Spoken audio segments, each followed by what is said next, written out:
Have you been told you're too dramatic? Have people responded the way you've reacted to things with invalidating statements like, it's not that big of a deal, you're overreacting, you're too sensitive? How did that make you feel?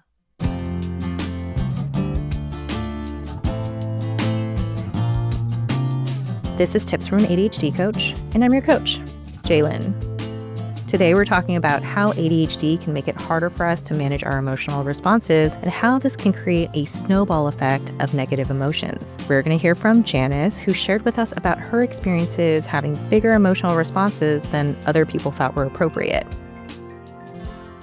At work, I was suddenly left out of a project that I had been deeply involved in. When I found out, I got emotional. I asked why, I expressed frustration, and I could tell my reaction was bigger than what they expected. There was another time when a close friend canceled plans last minute. I had been looking forward to it for weeks, and then they brushed it off casually, and I felt really hurt. And when I let them know, they acted like I was overreacting. I'm glad that I expressed my feelings in both of those situations, but I also recognize that because of ADHD, sometimes my feelings are a little bit magnified. I don't just move on from things easily. My brain replays moments over and over and analyzes a lot of the details. So if something feels unfair or hurtful, I don't just forget about it like a lot of other people seem to be able to do. And because I experience emotions intensely, when I finally express them, they might come out stronger than I intended. So at work, one thing they said to me in response was, "You're taking this too personally. It's not that big of a deal." And with my friend, it was more like, I didn't think it was that serious. They all were apologetic, but I think in both instances, people were taken aback, and they were essentially telling me that my feelings were excessive or unnecessary, even though they stemmed from something that was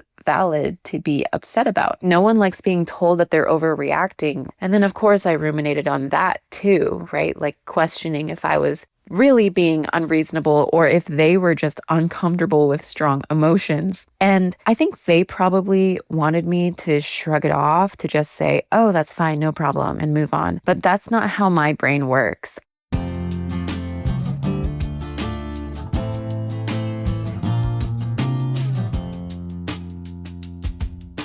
It was pretty hard to write this episode because it brought up so many memories I've had of being told I was too dramatic, or I was making everything about me, or I'm making a bigger deal out of it than it needs to be. I've been told this my entire life. And up until my ADHD diagnosis in my mid-30s, I considered this a personality flaw and my emotions to be a liability that only caused me harm. But now I know more about how ADHD can affect the way we experience emotions. And I not only feel more self-compassion about my emotions, but I have also developed strategies that allow me to express those emotions in a more intentional way. ADHD can make it harder for us to regulate our emotions. Emotional regulation, working as it should, looks a little like this. Something happens that provokes an emotional response. We got to our car and discovered that someone backed into it and drove away. Our best friend is moving across the country. We got the lead in the school play. The emotional response from that event is then quickly processed into usable data, like what exact emotions are being felt and what it means to feel those emotions in that moment. Then a behavior or reaction is made in response to that emotional data, like calling a friend to angrily vent about that jerk that hit our car, or jumping up and down and smiling after seeing our name on the cast list. After that, there is a gradual return to a less emotional state. Life goes on. This is the emotional regulation process, the way it tends to work for people who are neurotypical. And a lot of it happens automatically in the brain. For many of us with ADHD, instead of emotional regulation, we can have emotional dysregulation that can negatively impact our ability to manage the intensity and reactions from our emotions. First off, we can have a disproportionate emotional response to things compared to someone who is neurotypical. So when that event happens, those emotions can be felt more intensely, sometimes in an overwhelming way. It can also be harder for us to process those emotions, like what emotions we're actually feeling, what it means for us to feel that way, and what we want to do about it. This inability to process emotions emotions and what they mean can also happen to people who are neurotypical, but they tend to happen in extreme moments, like during a hostage situation or in periods of intense grief. Even neurotypical folk have a hard time sorting through their emotions when it hits them like a ton of bricks. So it makes sense that this is more common for those of us who often feel that level of emotional intensity. Plus, with lower executive function, it can be a lot harder for us to process complex thoughts and concepts. Then, emotional dysregulation can make it harder for us to return to a less emotional state. Life doesn't move on. We don't move on. We can replay those memories and emotions over and over again and still feel intensely, even when someone else would have already gotten over it.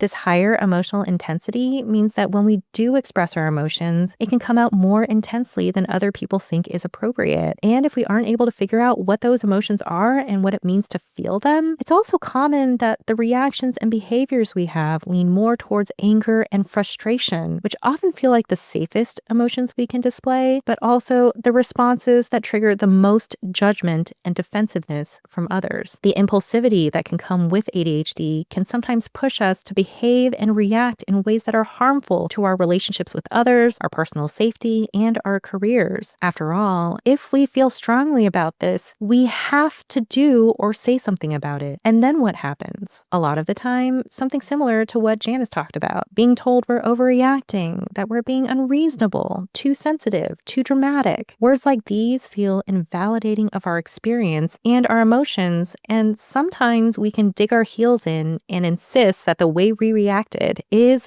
justified, or we can agree with them and feel shame about how we reacted and who we are. A more serious consequence can also come from impulsive emotional reactions and behaviors. We can cross the line, end a relationship, get fired from our job, do something that lands us in legal trouble, etc. And then we can have an emotional reaction to our impulsive actions. We can feel shame about how we behaved, we can feel helpless and out of control of our own lives. Emotional dysregulation can make this feel more intense and overwhelming too, which can lead to even more anxiety, overthinking, shame, and other negative self-views. Many of us do what I did whenever this happened to me in the past. I tried not to think about how I felt and what I did because I felt so terrible every time I did think about it. I tried to suppress and mask my emotions because I couldn't trust them. I couldn't trust myself. That also felt terrible, so I tried to avoid thinking about that too. But all that avoiding did was make this harmful process repeat itself bigger and more shame-filled each time.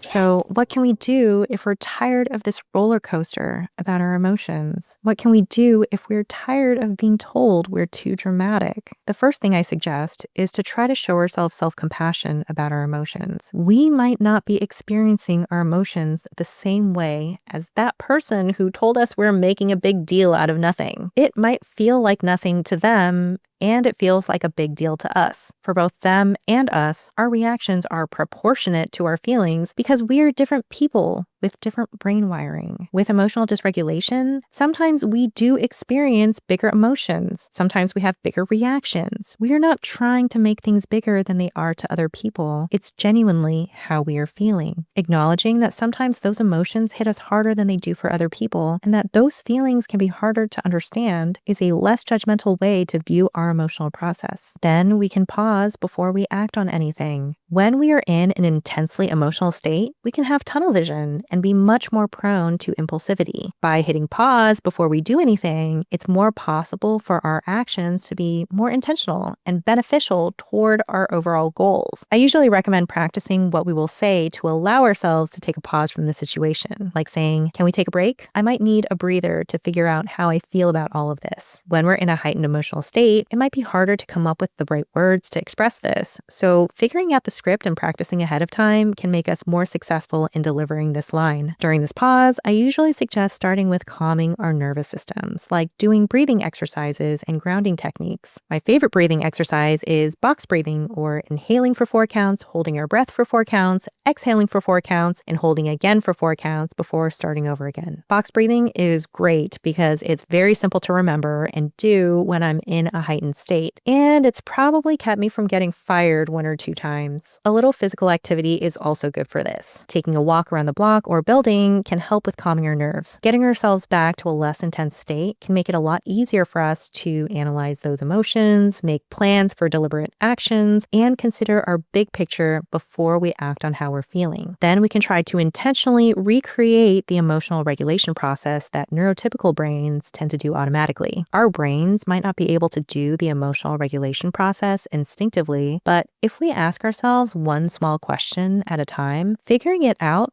can be less overwhelming, and the outcomes from our emotions can be more beneficial to us. This starts with analyzing the emotions. What exact emotions are we feeling? If this feels hard and overwhelming, I suggest pulling up an emotion wheel. There are a lot of different options. Look for one that you like by doing a Google image search for emotion wheel. Emotion wheels make it easier to figure out specific emotions by having us decide between only a few options at a time. Start in the middle and work your way out until you've nailed the specific emotion or emotions you are feeling. Then ask yourself, what about the event is bringing up these emotions? So Janice was removed from a project she was deeply involved in. I can't speak to exactly what or why she was feeling, but there are a lot of reasons why she could have had that emotional response. She could have felt caught off guard and surprised with the sudden pivot away from the project that she cared so much about. She could have felt inadequate if she thought she was removed from the project because they didn't think she was performing at a high enough level. She could have felt insignificant or powerless if that decision was being made without her input. She could have felt abandoned if she felt like her boss didn't fight for her spot on that project. These are just a few possibilities I could come up with, and none of them fit the category of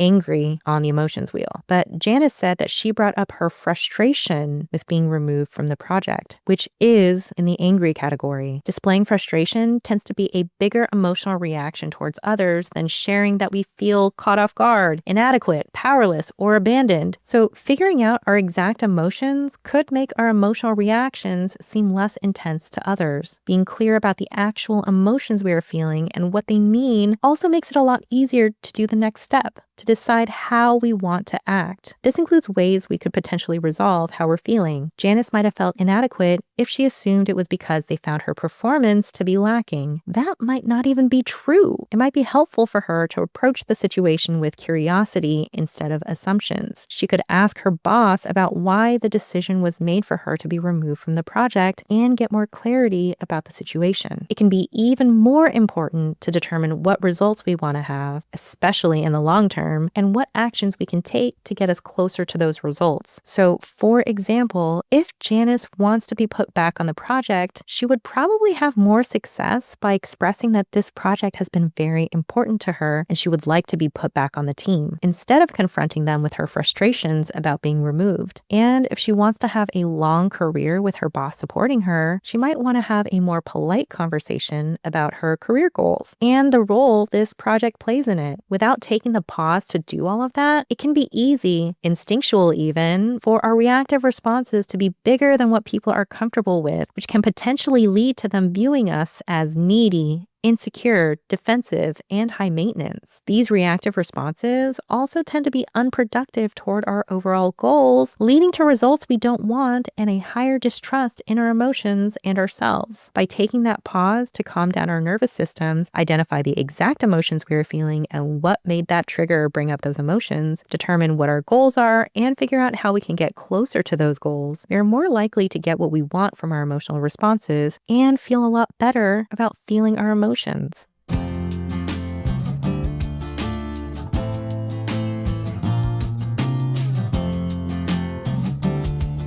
It's common for those of us with ADHD to be told we're too dramatic, we're overreacting, or it isn't that big of a deal because emotional dysregulation can make us experience emotions at a higher intensity and make it harder for us to analyze what those emotions are and what they mean. This, paired with an impulsivity to do something about those emotions, can result in actions that seem inappropriately intense for other people and lean toward anger and frustration, which might not even accurately describe the emotions we are feeling. This negative feedback and shame about our actions and emotions can create an emotional response in the aftermath of our emotions, which can create more shame and distrust in our emotions and ourselves, which can amplify our emotions going forward. But if we acknowledge that we are experiencing our emotions differently than others might, and take a pause before we act on these emotions, we can have more deliberate and successful actions instead of impulsive reactions. During that pause, we can calm our nervous systems by doing breathing and grounding exercises or by taking a walk. Then we can figure out what exact emotions we are feeling and what those emotions are trying to tell us and make a plan for what actions we can take to get us closer to our overall goals. By doing this, we can make our emotions tools for us to use in our decision making instead of feeling distrustful and helpless with our emotional process. That's it for today. Thanks so much for listening. You can find links to anything mentioned in the show and more resources in the description below. Make sure to subscribe to our channel for more content like this, and I hope to see you next time. This show is brought to you by Understood.org.